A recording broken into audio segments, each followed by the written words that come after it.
The more I read about Diddy and the charges that have been laid on this dude and the rumors that are flying around the entertainment industry and the celebrities that have had to distance themselves or go to ground because of how close they were, what other celebrities who have seen stuff and left early have said, all of this stuff, like, Diddy seemed to be like the black Jeffrey Epstein. They raided this guy's house and found 1,000 bottles of baby oil. 1,000 bottles of baby oil. Bro, what the fuck do you reckon his house smells like? Have you ever spilled lube on fabric before? It never comes out. Who are his cleaners? Who's cleaning that place? 1,000 bottles of baby oil. Where do you keep 1,000 bottles of anything? What kind of compound does this guy have? Most rich people I know who've got mansions, they've got a wine cellar. This guy's got a baby oil cellar. And he has his own cognac, so he's probably got a cognac cellar next to the baby oil cellar, next to a soundproof cellar he hosts the freak parties in. Dude, everything I read about him, he seems to be the black Jeffrey Epstein. Right down to the point where he's been arrested now. They're holding him in custody. He's being filmed. He's on suicide watch. Dude, if I was Diddy, I would be screaming, don't turn them off. Keep the cameras on. If you need any help with keeping secret cameras recording, just ask. I know a lot about this stuff. You know, how does it feel, Diddy? Now you're the one locked in a cage being filmed 24/7.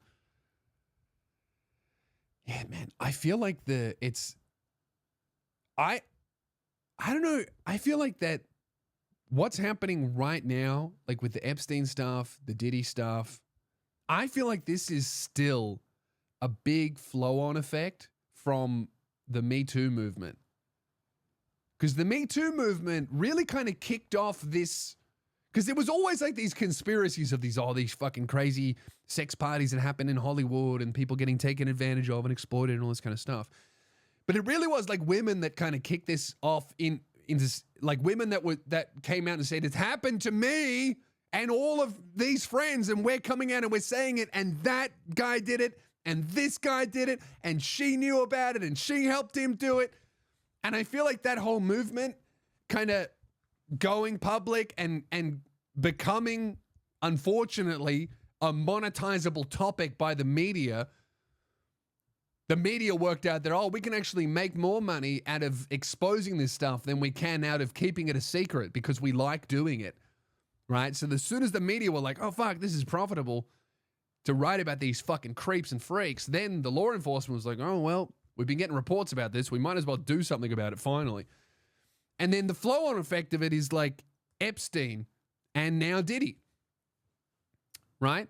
But what's interesting about this Diddy stuff is it seems like lots and lots of male victims that probably, due to stigma, aren't willing to come forward because of the damage or the perceived damage that it would do to their reputation, especially because it happens to, like, you know, obviously a lot of black guys and women too. But from what I'm reading, it sounds like the go-to method. And it sounds very Jeffrey Epstein, right? But it's just not happening on an island. And Diddy invites you to his house for a party.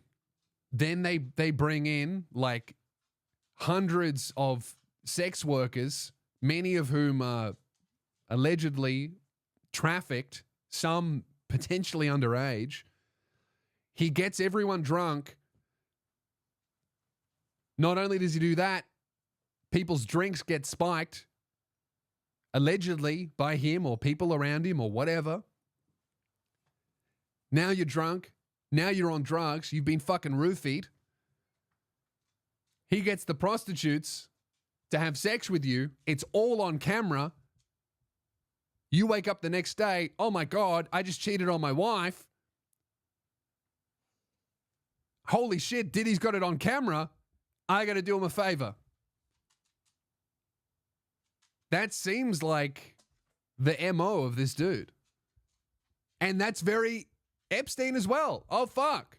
This guy's got me on camera doing very illegal stuff on an island. I owe him a favor. Several favors.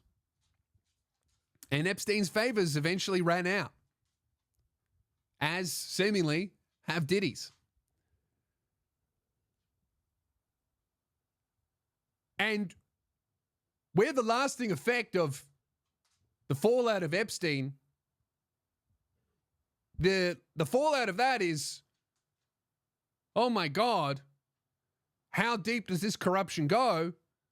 How many celebrities, politicians, world leaders were going to this island and taking advantage of girls? How was Epstein killed? This is obviously going to be some sort of inside job. The world is so much darker than what I thought it was. The fallout from Harvey Weinstein is much more positive. Women standing together and saying, we're not going to let this happen to us anymore. Men coming out and standing with those women and calling out that behavior when they see it. Disgusting producers, directors, actors who took advantage of women and gay men to give them roles are getting ousted from industry and blacklisted and in some cases facing charges, being sued. But it seems that the only fallout from Diddy going down is everyone calling Meek Mill gay on Instagram. That seems to be the only lasting impact is, Meek Mill, you're gay. That's disheartening, isn't it? You know, we thought that we uncovered the biggest sex trafficking ring in the music business. No one cares.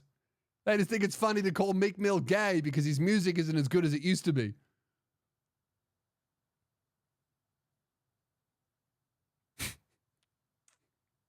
And I think that is why probably a lot of black guys who are victims aren't going to come forward because they know they're not going to get much sympathy and they're going to get a lot more jokes.